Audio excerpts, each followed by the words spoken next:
I'm the bricklaying teacher here at Access. What I do is I teach the Masonry program. It starts at 8:30. Everybody meets here at that time, and then it's an individualized program, so everybody has their own workbooks, and they get through their module at their own pace. They go through their booklet, they have an activity or a project they have to accomplish. So basically they work through that workbook to try to accomplish their projects to finish that particular module. And my job is to help them along the way if they need help during that process and teach them whatever that module is that the student is working on. What do you think is special about the trade, masonry, bricklaying masonry? Yeah, I know there's a wide range of stuff from just putting down like a patio or putting bricks on a bridge. Yes, exactly. Yes, and often when we ask about masonry, a lot of people think only about laying brick, but it's not the case.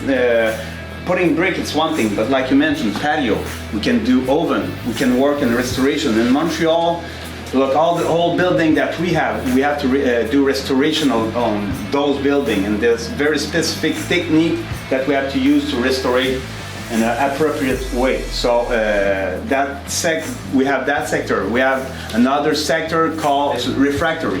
The spread of possibility when we work in masonry is bigger than what we know at the beginning. Well, I like the program a lot. So I like it more than I thought I would. You know, I was looking forward to a way to have some money, a fallback option, but now I'm just like, it's actually a pretty good option. The course is good. It was a 9-month course. It's not so long, and it also goes at our own pace.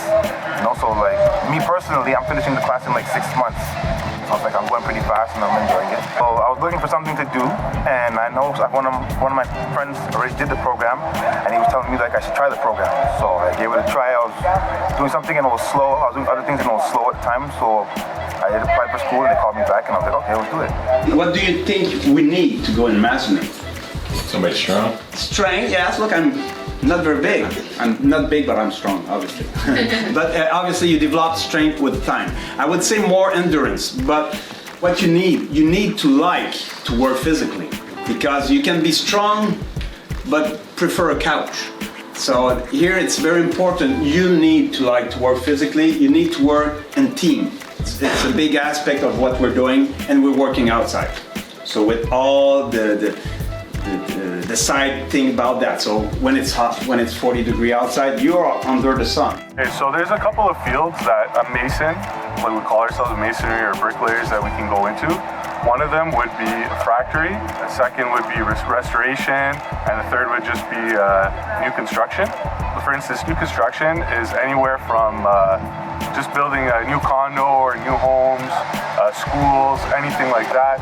Restoration would be rebuilding, we would call them heritage buildings, like for instance old churches, old city hall buildings, basically the old port of Montreal, a better description. And refractory is a type of industry where big industry like gas, metal refineries, they melt their product or refine their products in these big mass containers that in the inside there's brick lining, because you can't melt metal with metal or refine with metal. So we perform that, and we do like the lining of big boilers and stuff like that.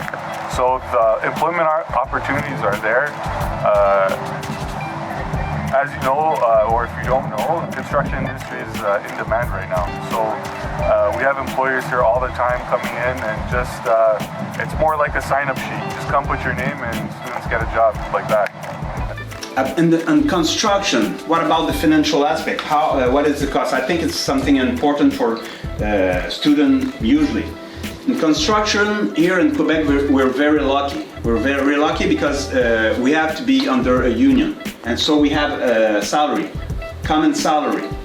In bricklaying and other trade, how it works, it's years of apprenticeship. So first year of apprenticeship, we have a salary. Second year of apprenticeship, another salary. Third year apprenticeship, another salary. And after that, you become a journeyman.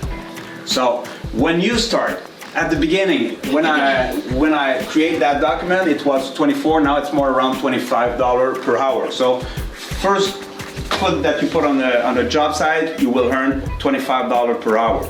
as you go through your apprenticeship, you arrive around $42, $45 per hour.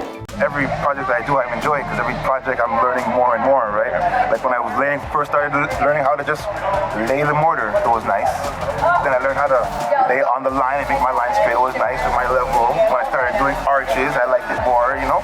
And every time I'm learning more skills in the trade, I like it more and more and more.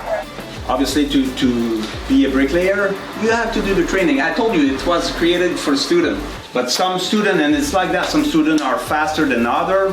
So as they go, if they complete everything, let's say 3 weeks before the end of the competency, you do the exam and pass to the next one. And there's some other guy who work very well, but a little bit slower, we give them a little bit more time. So I think it's good, for, that aspect is important.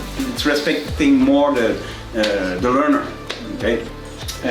Look, we're lucky because we have an agreement, if I can say, with Manulif. So Manulif, it's a provider for telescopic lift. That's the way we labor material on masonry, because it's heavy, very heavy. We have pallet of brick, and we have to lift that on the scaffolding.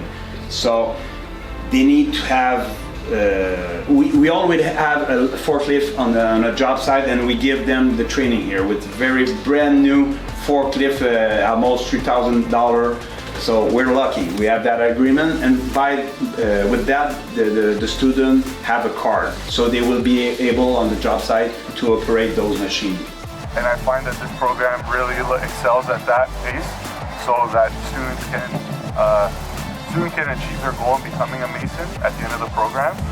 So I think the key thing at Axis here is our individualized program, and that students are learning at their own pace. I think a big question that we always have is like the future of the industry. It's high demand. It's high demand, very high demand. I didn't go on one subject on that, but high demand. Every student that we have here, that's the last day of school, and since, let's say, a month, contractor come here and everyone going to work during summer. Every one of them, and we have a big scarcity in masonry. As much as we decide to try to do an agreement with Guatemala to bring some worker here during summer, and CCQ is involved with that. So obviously we have a big demand in masonry. It's one of the four trade in demand for. Selon la CCQ. Yeah. I recommend this program, and I recommend this school. You know, there's a lot of perks that they came with. Like, you got I got my wallet full of all kinds of licenses that I got acquired. The ASP course, telescopic forklift, the regular class 1 forklift. A lot of stuff that I'm getting. You know, I got a little bit of introduction to welding, as you can see. That's what we're doing today.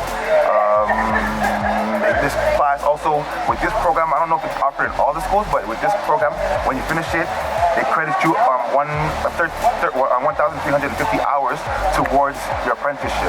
So like when I'm done, I just have like 650 left, and then I'm ready stepping up the apprentice too.